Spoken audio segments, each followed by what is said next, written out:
بسم الله الرحمن الرحيم. الحمد لله رب العالمين، وصلى الله وسلم وبارك على عبده ورسوله نبينا محمد وعلى آله وصحبه أجمعين. ما بعد. ګران محترمو، دی مختصر وخت کې داسې مختصر خبرې کوو د علي رضی الله عنه په یو قول باندې. علي رضی الله عنه یو حکیم انسان و. امام بخاری رحمه الله د هغه یو قول نقل کړی دی، ډېر دا خبره زما خوښه شوه، نو چې دې باندې به نن مختصر درس وکړو. دا به علي رضی الله عنه فرمایل: ارتحلت الدنيا مدبره وارتحلت الآخرة مقبله. دنیا شاکړې ده او شای راړولې ده، او آخرت مخه راړولې ده او مخامخ را روان دی، او دنیا شاته تللې ده. او د هر یو بچي دی وایي، علي رضی الله عنه وایي لکل واحدة منهما بنون. د آخرت خپل بچي ځان له پیدا کړي دی او دنیا خپل بچي راوړي دي.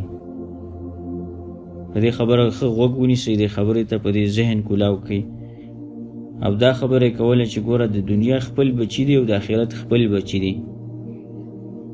نو هسې نه چې تاسو د دنیا بچو کې رانه شئ. نو دا علي رضی الله عنه خپل ځان ته هم ویلي، خپل ملګرو ته هم دا نصیحت کوو، دا مونږ ته هم نصیحت دی. دې نصیحت ته داسې غوږ کېدی لکه علي رضی الله عنه چې زما او ته مخامخ لګیا او ما ته ورته ناست یو. دا زما او ستا دپاره د خیرخواهي خبرې دي. هغه خبرې مونږ د دې وجې نه نقل کوو چې زمونږ ستاسو په دې باندې ژوند جوړېږي او آخرت زمونږ ښایسته کېږي په دې باندې. علي رضی الله عنه ویلي: وفکونو من ابناء الاخره.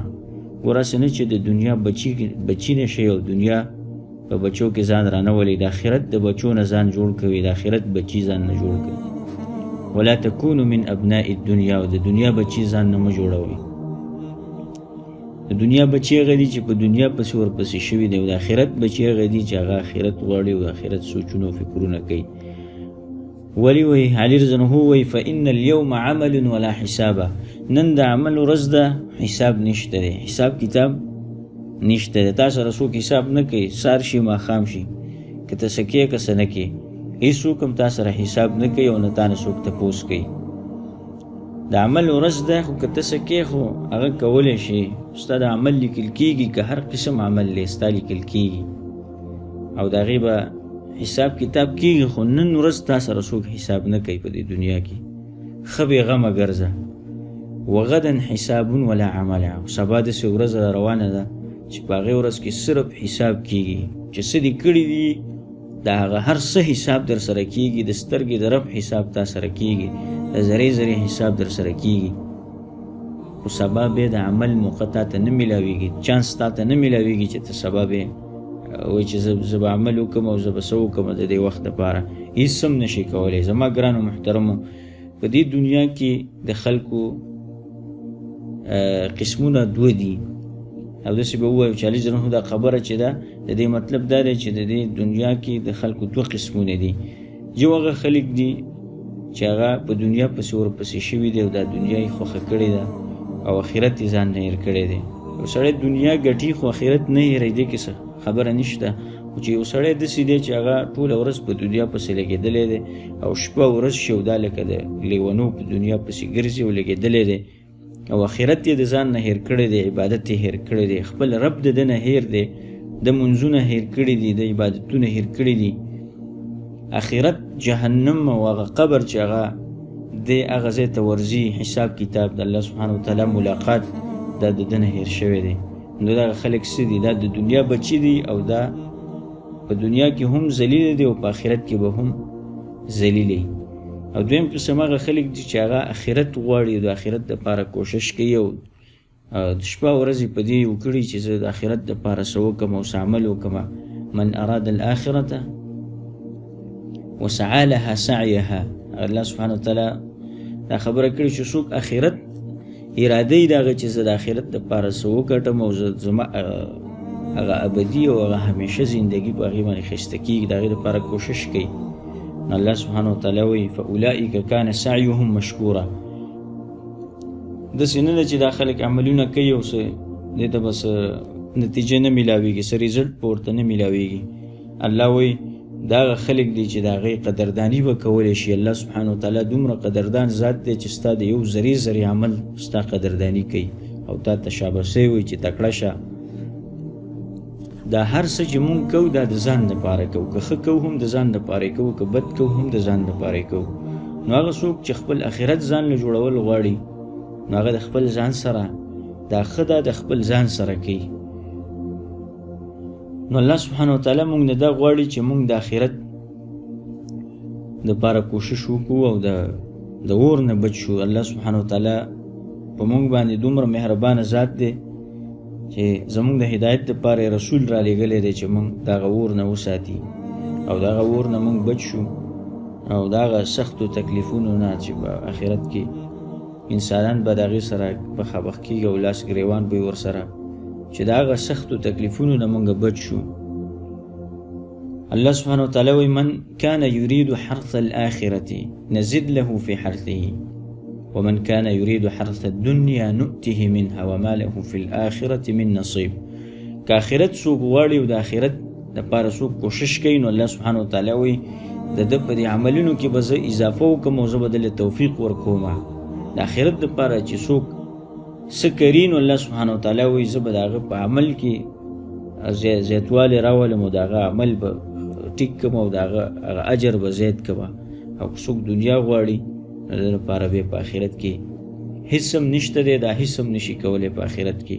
او دا انسان څه دی دا تباه و برباد دی، ځکه چې د کړي څه نه دي د آخرت دپاره، داسې جمع کړي نه دي د آخرت دپاره، نو د ده به پاتې څه شي. امام ترمذي رحمه الله په خپل کتاب کې دا حدیث راوړی دی، حدیث د انس بن مالک رضی الله عنه دی.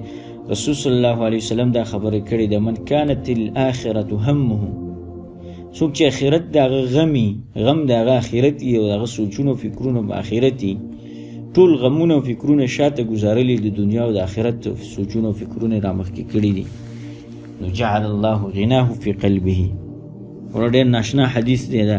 الله سبحانه وتعالی به د زړه بې پروا کړي د دې دنیا نه او دا زړه به د ده مالداره کړي او بلکل به بې پروا به کړي او دا دنیا به ده ته را روانه وي داسې واتته الدنيا وهي راغمه. او دا کلمه په دې حدیث کې شته دی چې دا دنیا به ده ته داسې را روانه شي چې خړې سترګې به یې نیولې او ټیټې سترګې او دا دنیا به ده ته را روانه وي، ځکه چې د سوچونه د آخرت سوچونه دي، د فکرونه دومره اوچت دي چې هغه ډېر اوچت سوچونه دي او د آخرت سره د ده سوچونه لګېدلي دي، دومره لرې سوچونه او فکرونه اوچت سوچونه ساتي د انسان.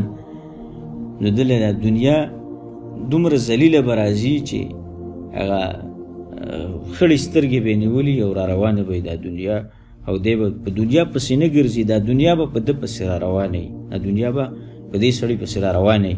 ومن کانت الدنیا همه رسول صلی الله علیه وسلم وایي که دنیا د چا مقصد وي او په دنیا پسې یو سړی لګېدلی دی او شپه ورځې یو ځای کړي دي او وایي چې زه دا دنیا وګټم او آخرت د ده نه هېر شوی دی، جعل الله فقره بین عینیه. الله سبحانه وتعالی به د ده د دې سترګو په منځ کې د فقر دا ټاپه ولګوي او دا سړی به د اخره پورې همدغه شانته غریب او فقیر به ګرځي او دا دنیا به دا راجمع نه کړي. ولم یأته من الدنیا، او دا دنیا به دې سړي نه راځي، ځکه دنیا قانون دا دی چې څومره دنیا پسې ورځې نو دا دنیا به تا نه مخکې منډې وي، او که څومره ته د دنیا نه مخکې منډې وي دا دنیا به تا پسې را منډې وي، دا دنیا به تا پسې را روانې او تا پسې به را منډې وي. نو هغه خلک کامیاب دي چې هغه د آخرت دپاره کوشش کوي، د آخرت دپاره څه کوي او د آخرت د درجو د حاصلولو په کوشش کې لګېدلي دي چې زمونږ آخرت ښه شي او زمونږ هغه زندګي ښایسته شي. وللآخرة اکبر درجات و اکبر تفضیلا. الله سبحانه وتعالی دا خبره کړې ده چې د آخرت درجې اوچتې دي، هغه داسې درجې دي چې هغه ډېر غوره درجې دي چې هغه ډېر خوارۍ باندې میلاویږي، هغه په محنت او په کوشش باندې انسان ته میلاویږي، هسې پرې نه میلاویږي. دا به کوشش وکړي، خواري به کوي، په دې دنیا کې به د ځان نه خوله وباسي. او داسې الله سبحانه وتعالی دا خبره کړې ده ولقد خلقنا الانسان فی کبد، انسان ما پیدا کړی دی په مشقت کې.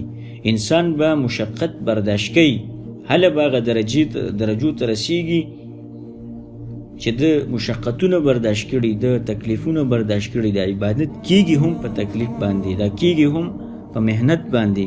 ته به څنګه یو مونځ وکړې د شپې چې ته راپاڅېږې او ته محنت نه کوې، بغیر د محنت نه دا نه کېږي. هغه سړی چې هغه د ګرمې بسترې نه او د خپلې خوږې ښځې د خوا نه راپاڅېږي او خپل رب ته ودرېږي، نو دا داسې کوشش وکړه که نه، داسې محنت وکړه، داسې قرباني ورکړه، نو هغه سړی چې د خپل ژوند خواهشات قربانوي او د خپل ژوند لذتونه او خوندونه هغه ختموي دې لپاره چې د آخرت پیلاو شي او د آخرت درجې وګټي، نو الله سبحانه وتعالی وایي په دنیا کې هم درجې شته دي، خو د آخرت درجې دا ډېرې اوچتې درجې دي چې دې ته به اوچت خلک رسي، د اوچت همتونو والا خلک، د اوچتو اعمالو والا خلک، هغه خلک به دا درجې حاصلوي. هر سړی هر بوتعو دې درجو ته نشي رسېدلی چې هر سړی د جنت دعوې کوي. یهودو به هم دا ویلې نحنو ابناء الله و احباؤه، موږ د الله بچي یو، موږ خو د الله خوښ یو، الله موږ سره مینه ده، محبت یې دی، نو که جنت ته ځو نو موږ به ځو. او دا خبره به یې کوله چې موږ جنت چې دی موږ په ټیکه اخیستی دی او دا زموږ دی ځای دی، او د الله موږ بچي یو، موږ د الله خوښ یو، الله ته نږدې خلک موږ یو. نو څه به یې کول؟ الله سبحانه وتعالی په هغې باندې رد کړی و چې دا صرف ارزوګانې دي د دې خلکو، تلک امانیهم، صرف دا ارزوګانې خواهشات دي چې موږ به جنت ته ځو، هسې خوب لیدل دي، هسې خوبونه یې نو موږ او تاسو به څه کوو؟ خوبونه به نه یینو چې صرف خوبونه یینو، نن مې جنت ولیدو، نن مې حورې ولیدو، نن مې باغونه ولیدل، نن مې پکې د شراب او د پیو ولی ولیدلې او نهرونه مې پکې ولیدل. هغه سړی به جنت ته ځي چې هغه د ځان نه خوله وباسي، په دې خوبونو باندې جنت ته نشي تللی. دا د یهودو صفت دا به په ځان کې نه راولي چې صرف سوچونه کې او ارزوګانې کې او چې ما به الله جنت ته بوځي، ځان نه به خوله وباسي، خواري به کې، اعمال به کې. وسعی لها سعیها، د آیت چې موږ مخکې وویلې چې د آخرت دپاره به کوشش کوي، او کوشش دا سعی دی ته وایي چې سړی په هغې کې ستړی شي، مشقت برداشت کړي. نو عبادت کېږي په مشقت باندې، ځان به برداشت کې، کوشش به برداشت کې په ځان باندې، او تکلیف به برداشت کې، عبادت به کې، نو هله به دغه درجو ته رسي. او الله سبحانه وتعالی به په مختلفو ځایونو کې دا خبره کړې ده چې ګوره آخرت کې درجې دي، خو د چا لپاره دي؟ لهم درجات عند ربهم. الله د مؤمنانو باره کې دا خبره کړې ده سورة الانفال کې، وروسته پسې دا خبره کوي چې دغه مؤمنان چې د دغه خپلو صفتونو والا خلک دی، والله ته په سجده او په رکوع باندې ولاړ دي او د رب العالمین بندګي کوي او جړاګانې کوي. لهم درجات عند ربهم، الله سبحانه وتعالی وایي د دغه خلکو درجې دي، د دغه خلکو درجې دي، الله سبحانه وتعالی به هغې درجې به وله ورکوي، په آخرت کې به دی په اوچتو درجو کې دی ساتي. ومن يأته مؤمنا قد عمل الصالحات فأولئك لهم الدرجات العلى. الله سبحانه وتعالی بل ځای کې دا خبره کړې ده سورة طه کې چې الله سبحانه وتعالی ته یو چا په رب العالمین باندې ایمان راوړو او نیک عملونه شروع کړه او د خپل ژوند او زندگی دا د نیک اعمالو نه ډکه کړه، نو آخرت کې به الله سبحانه وتعالی وایي دا به اوچتو درجو کې ژوند کوي او الله به دې له اوچتې درجې ورکوي. فاولئک لهم الدرجات العلی، اوچتې درجې به د دې خلکو دپاره، ځکه چې دا خلک اوچت دي، دا خلک د دې خلکو همتونه دومره اوچت دي، اعمال یې دومره اوچت دي، نو په آخرت کې د دې درجې هم اوچتې دي. او بیا په جنت کې مختلفې درجې دي، الله سبحانه وتعالی دا پیدا کړي دي د مؤمنانو لپاره، دغه خلکو لپاره چې هغه په دین باندې ځان قربانوي او د دین لپاره قرباني ورکوي او خپل ژوند د رب العالمین عبادت ته وقف کوي او خپل د ژوند ورکوي د رب العالمین دین ته. داسې خلکو له الله سبحانه وتعالی دغه اوچتې درجې ورکوي. او یو حدیث کې دا راغلی دی، صحیح بخاري مسلم کې دا صحیح حدیث دی، رسول صلی الله علیه وسلم دا خبره کړې وایي په جنت کې داسې درجې دي او داسې بنګلې دي چې په هغې کې د یو د بل له پاسه دي او داسې دي لکه د مشرق او د مغرب په مابین کې چې څنګه دا لرېوالی دی، دومره اوچت اوچت به د دې بلډینګونه ښکاري. نو بعضې صحابه کرامو دا تپوس وکړو چې یا رسول الله دا به کیدای شي د هغه انبیاو درجې او د هغه رسولانو درجې به چې الله ته نږدې خلکو د الله رسولانو او دې ته څوک رسېدلی نه شي. نو رسول صلی الله علیه وسلم څه خبره وکړه؟ دې خبرې ته غوږ ونیسه. بلا والذي نفسي بيده رجال آمنوا بالله وصدقوا المرسلين. هغه خلک به دې ته ورځي چې هغې په الله باندې ایمان راوړی دی او د رسولانو تابعداري کړې ده. هغه خلک به دغه درجو له ورځي الله سبحانه وتعالی به خلکو له دغه زینه ورکوي، دغه منازل او دغه قصور او دغه بنګلې به خلکو له ورکوي چې هغه د الله سبحانه وتعالی پر رسولانو باندې ایمان راوړی دی او پر رب العالمین باندې ایمان راوړی دی، دا سړی مؤمن دی. نو مؤمنانو له الله سبحانه وتعالی دا درجې ورکوي، خو چې کله سړي کې هغه د رجال والا صفت پیدا شي چې الله سبحانه وتعالی ورته رجال ویلي، رجال آمنو. ګوره حدیث کې دې کلمې ته ګوره، سړي دی ګوره سړیتوب پکې دی، هغه ایمان درجې ته دی رسېدلی دي چې هغې اوچته درجه د ایمان ده. او الله په قرآن کریم سورة نور کې دا خبره کړې ده چې رجال لا تلهیهم تجارة ولا بیع عن ذکر الله. داسې سړي دی چې د الله سبحانه وتعالی عبادت او د الله یادول دا د دې نه یریږي، د تجارت د وجې نه، د کاروبار د وجې نه، د دنیا د وجې نه چې یو سړی په دنیا کې لګېدلی دی او خپل رب یې هېر کړی دی، دا سړی نه دی. وایي دا داسې سړي دی الله د دې سړو صفت کوي چې د دنیا او د کاروبار او د دنیا د وجې نه دی نه خپل رب هېر نه دی. و اقام الصلاة، خپل منځونه ته هېر نه دي چې په دنیا کې ولګېده او دکان د مونځ دپاره نشي بندولی، د هغه خلک نه دي خپل کار او ډیوټي د مونځ دپاره نشي پرېښودلی، خپل ګاډی د مونځ دپاره یو ځای کې نشي ودرولی چې زه دا مونځ وکړم او زما د مونځ ټیم دی. و ایتاء الزکا، او داسې هم دی چې بیا زکات هم نه ورکوي. یخافون یوما، الله سبحانه وتعالی د دې خلکو نور صفتونه ذکر کوي چې دا هغه سړي دي چې یېرېږي د هغه ورځ نه، تتقلب فیه القلوب والابصار، چې په هغه ورځ کې به زړونه اوړي راوړي، سترګې به اوړي راوړي، د هغه ورځ نه یېرېږي چې د هیبت د وجې نه به پکې سترګې بدلېږي را بدلېږي او زړونه به پکې د یو حال نه بل حال ته بدلېږي. دا هغه خلک دي الله سبحانه وتعالی دوی له اوچتې درجې ورکوي ځکه چې دا رجال دي، دا هغه خلک دي چې د الله دین د دوی نه هېرېږي. نو ومن اراد الآخرة وسعى لها سعيها وهو مؤمن فأولئك كان سعيهم مشكورا. او په دې باندې به خبره را مختصر کو. الله سبحانه وتعالی دا خبره کړې ده مونږ ته، دا د ژوند یو قاعده زمونږ دپاره ایښې ده چې څوک د آخرت دپاره کوشش کوي او د آخرت غم او فکر د هغه سره دی او دنیا هغه هېره کړې ده او آخرت یې ځان ته رایت کړی دی او دا سړی مؤمن دی، په رب باندې ایمان دی، په آخرت ایمان دی. نو الله سبحانه وتعالی وایي د دې خلکو دا کوششونه به ضایع نه ځي، دا کوششونه به د دې کوششونو په بدله کې به الله سبحانه وتعالی هغې له د آخرت اوچتې درجې او اوچتې بنګلې او اوچت قصرونه ورکوي. هغه خلک به هغه ځای ته ځي چې هغه رجال دي. دې آیات کې که سوچ وکړو الله سبحانه وتعالی یو موږ ته دا خبره کړې ده چې ومن اراد الآخرة، یو شرط په دې کې دا دی چې څوک اراده د آخرت لري، یعنی د آخرت اراده یې کړي.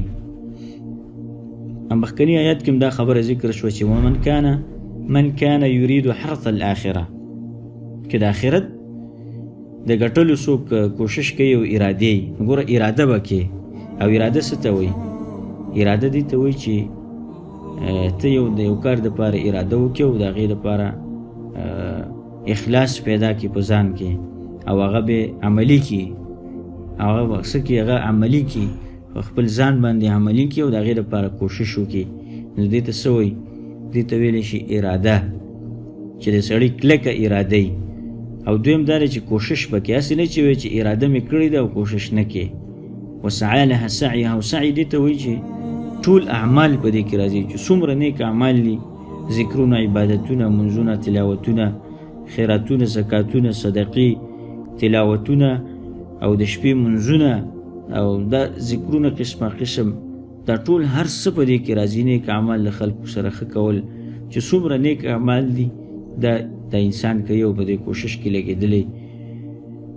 نو الله سبحانه وتعالی وایي چې اراده یې کړي او کوشش یې کړي. او بله خبره ضروري دا ده چې دا سړی مؤمن وي، چې ایمان په چا کې نه و نو که هر څومره اعمال وکړي نو دا نه قبلېږي. او دې وجې نه عبدالله بن جدعان باره کې عایشه رضی الله عنها رسول صلی الله علیه وسلم نه تپوس کوي، یا رسول الله وایي دا به د ده نه قبول شي دا اعمال؟ او وایي نه، لا یبنة الصدیق، د ابوبکر صدیق لوري وایي دا به هېڅکله د ده نه قبلېږي. په یو ورځ کې هم د دا خبره نه وه کړې چې لا اله الا الله، د چېرته کلمه نه وه ویلې، د په الله باندې ایمان نه و راوړی، دا مؤمن نه و، د نه به څنګه قبلېږي؟ هغه چې څومره خیراتونه صدقې کړي دي دا هېڅکله هم د هغه نه نشي قبلېدی. نو الله سبحانه وتعالی وایي که یو سړی اراده وکړي د آخرت او کوشش کوي او مؤمن دا 3 صفتونه چې په چا کې راجمع شي نو الله سبحانه وتعالی غلا عملهم قبليه او د آخرت اوچته درجه ورکړي. نزيد له فی حرثه، الله ول جنتونه ورکړي. للذین احسنوا الحسنى وزیاده، خلک چې غنی کی کوي او نیکی غیر اراده ده نو الله سبحانه وتعالی غیله اوچته درجه ورکړي. او رسته بس الله سبحانه وتعالی وی اولئک اصحاب الجنه هم فيها خالدون، هغه خلکو الله جنت ورکړي چې کوم د دې صفاتونه ولای. الله سبحانه وتعالی دې مونږ دا صفاتونه راولي. هذا وصلى الله وسلم وبارك على عبده ورسوله نبينا محمد وعلى اله وصحبه اجمعين.